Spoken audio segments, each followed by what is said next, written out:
చేయి కలిపారు. సముద్రంలో కలిసిపోతున్న మురుగునీటిని పొలాలకు మళ్లిస్తున్నారు. ఎత్తిపోతల తరహాలో మోటార్లు బిగించారు. వృధాగా పోయే ఆ నీటితోనే దాదాపు 150 ఎకరాలు సాగు చేస్తున్నారు. అయితే నల్లమడ వాగులోకి చొచ్చుకొస్తున్న ఉప్పు నీటితో ఇబ్బంది పడుతున్నారు. పొలాలన్నీ ఉప్పు కయ్యలుగా మారి పంటలు దెబ్బతింటున్నాయి. సముద్రం నీరు పొలాల్లోకి రాకుండా రక్షణ గోడలు నిర్మిస్తే రబీలో కూడా వరితో పాటు ఇతర పంటలు సాగు చేసుకోగలుగుతామని గుంటూరు రైతులు విన్నవించుకుంటున్నారు. తీవ్ర కరువు పరిస్థితులు, ఎండవేడిమికి పాతాళానికి పడిపోతున్న భూగర్భ జలమట్టం, వేధిస్తున్న సాగునీటి కొరత. ఇంతటి దారుణ పరిస్థితుల్లో సాగు చేయడం కష్టసాధ్యమైన ప్రక్రియ. కానీ ఈ స్థితిలోనూ గుంటూరు రైతులు పట్టుదలతో ముందుకు సాగారు. కళ్లెదుట పారుతున్న మురికినీటి వ్యవస్థను సైతం సాగుకు అనుకూలంగా వాడుకుంటున్నారు. ఖరీఫ్లో వరి సాగు చేయడంతో పాటు రబీలో వేరుశెనగ పండిస్తున్నారు.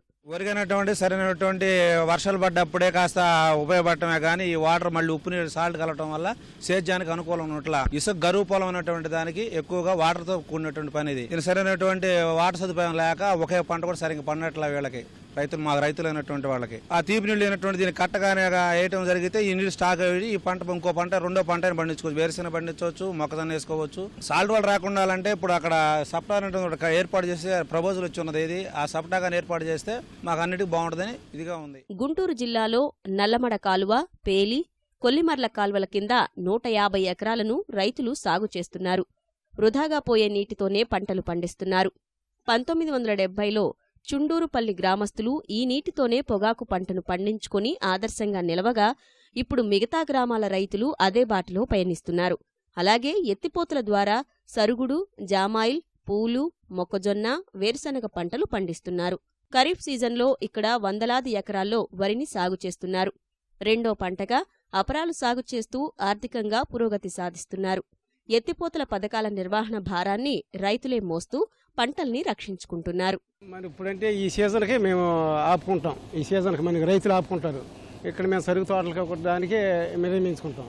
ఈ 2-3 నెలలు పోతే వర్షాకాలంలో తీపి నీళ్ళు వచ్చినప్పుడు ఇంజిన్ నడుచుకుని రైతులు పంటలు పండించుకుంటాం. మేము ఇప్పుడేం ఖర్చు ఏమి ఉండదు. ఇప్పుడేం లేదుగా. ఇప్పుడు ఏదన్నా బ్రిడ్జి ఏదన్నా డ్రైనేజీ కడితే ఉపయోగం.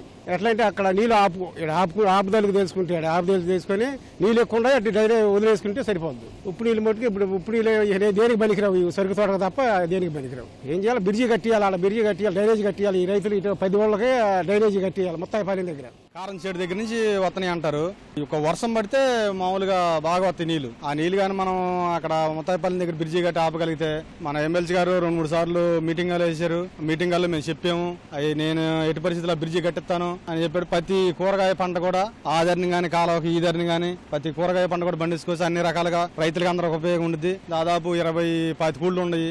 అందరూ కూడా బాగా చేసుకుంటారు, బాగా అభివృద్ధి పండుతారు. సముద్రం నుంచి ఉప్పు నీరు వెనక్కి పోటెత్తడంతో వీరికి కొత్త సమస్య మొదలైంది. ఉప్పునీటి మూలంగా వరి తదితర పంటలు వేసుకోవడానికి ఇబ్బందులు ఎదురవుతున్నాయి.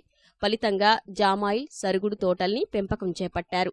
ఉప్పునీరు సముద్రం నుంచి వెనక్కి రాకుండా అడ్డుకట్ట వేయాలని రైతులు కోరుతున్నారు. మనకి ఉప్పు వాటర్ రాకుండా కానీ ఒక మామూలు వాటర్ నిలబడేటట్టుగా ఒక 5 అడుగులు 6 అడుగులు కానీ ఈ కట్టకు కానీ ఆ కింద పోరింగ్ చేసి హైట్ పెంచగలిగితే మన ఏరియా దాదాపు 20-25 గ్రామాలు ఉన్నాయి.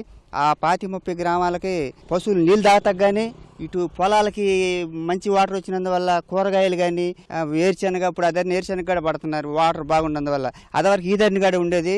ఈ ధరని కూడా వాటర్ ఉప్పు వాటరే వర్షాలకు పెట్టినందువల్ల అది రాక మొక్కజొన్న వేయటం జరుగుతుంది. కొంత ఉప్పు వాటర్ ఎక్కువైనందువల్ల ఈ తోటలు పెట్టాల్సి వచ్చింది. లేదా అదివరకు వరిచేను వేరుశెనగ బండేవి. అలాంటిది ఇప్పుడు వరిచేను పండటమే కష్టంగా ఉంది. తర్వాత మాత్రం మొక్కజొన్న వేయటం జరుగుతుంది. అది కానీ సముద్రం పోకుండా కానీ కట్టగలిగితే రెండో పంట వేరుశెనగ వేసుకోవచ్చు, మొక్కజొన్న వేసుకోవచ్చు. ఈ ప్రాంతమంతా ఉప్పునీటిమయం కాకముందే మేలుకొని సముద్రం నీరు వెనక్కు రాకుండా అడ్డుగోడ కట్టి సమస్యను పరిష్కరించాలని రైతులు కోరుతున్నారు. లేకుంటే తాగునీరు సైతం ఉప్పునీరుగా మారే ప్రమాదముందని ఆందోళన వ్యక్తపరుస్తున్నారు.